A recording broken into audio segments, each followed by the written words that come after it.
American Motivation Awards.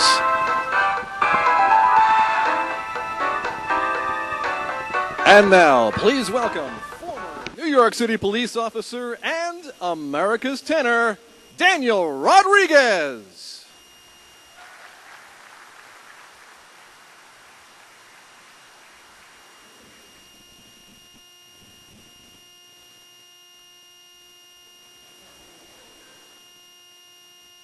That was pretty cool.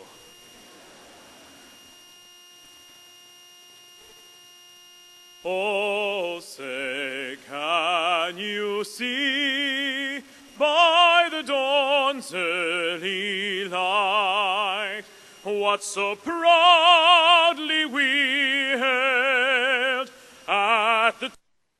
Okay. First of all, how about a round of applause for Daniel Rodriguez? If he doesn't motivate you, I don't know who will.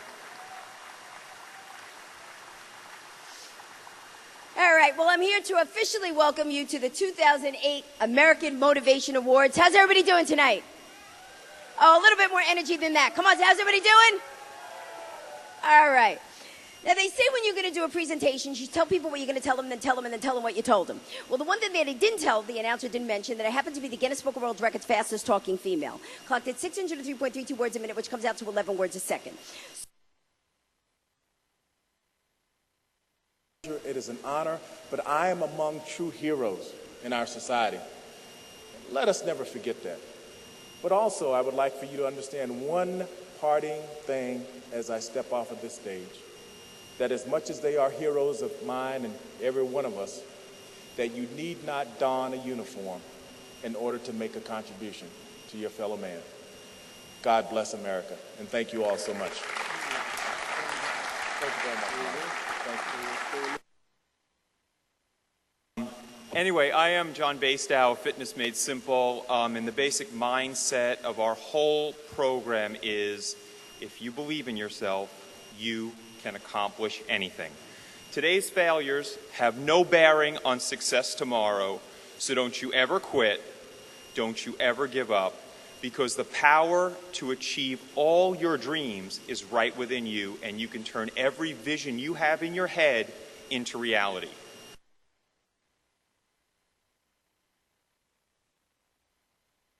Thank you and good evening. I am Jim McDonough, the Director of the New York State Division of Veterans Affairs, and it's my honor tonight to take time to recognize one of my predecessors, John Behan. I want to add one more remark, really. The Marines have a tradition of taking care of our own. That's one of the things that we do. Once a Marine, always a Marine. Mr. Bell, I thank you, the United States Marines who are serving on recruiting duty today, for enlisting the bravest Americans that America knows today and are serving today in Iraq and Afghanistan, not only preserving our freedom, but preserving the freedom of those people who they are willing to give their lives for. Now, I wear medals across my heart on my left side, and they are very important to me. My family is here tonight. My two sons, Jason and Jack, and my daughter Bridget. When they couldn't even speak a language, the first words they spoke were Marine Corps and Vietnam.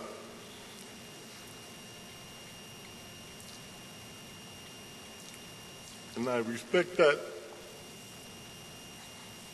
most of all, because today is also my birthday. Oh.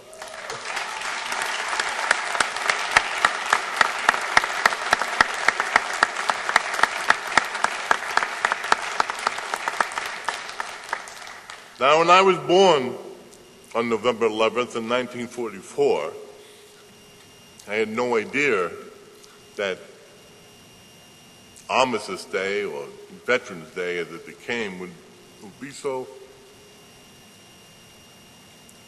important.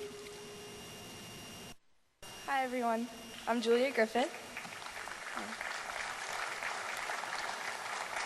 I actually just want to start saying that it's recipients like you that make America what we are.